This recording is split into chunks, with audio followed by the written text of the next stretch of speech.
This taper discussion, Jim, is it adding anything new? I mean, or is this something we already have baked in? September announcement, maybe December, rolling off purchases by the middle of next year, et cetera? Yeah, I think that I have a mortgage company on this week, and they're convinced, like everybody knows, and everybody's trying to get a mortgage ahead of time. But they're the only people I actually are focused on other than traders. I mean, will there be algorithmic traders who sell things on a taper? I mean, I don't think it'll be a taper tantrum. I think it's not going to be a taper yawn. But it'll be an instance to be a taper weeping. Yeah. I mean, it's just not a tantrum. A tantrum, to me, implies sell stocks. I think people are very reluctant to get rid of their stocks, given the fact that it's been impossible to get back in once you go.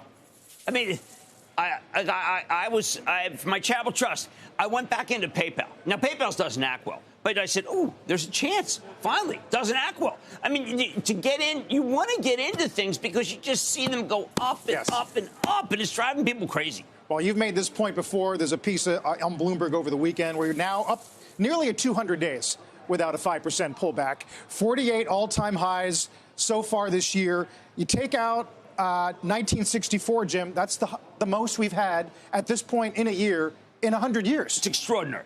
But there is a lot of money that was sent by the government to people.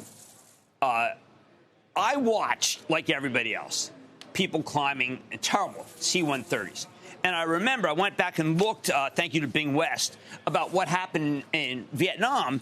In Vietnam, the U.S. Air Force flew 201 C-140s, 174 C-130 sorties, evacuated 45,000 Vietnamese to Guam, evacuating 7,800 people to Thailand.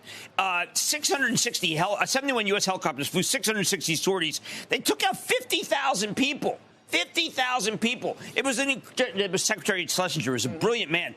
The United States took out 2,000 Afghans. Yeah. I mean, so I figured, all right, you're Taiwan, and you're looking at it, you say, whoa, I mean, just a second. Chinese, obviously cheering the Taliban. Maybe we got to rethink who we send chips to. The market doesn't even care. I mean, I was watching the futures last night. I said, do the futures not know what just happened in Afghanistan?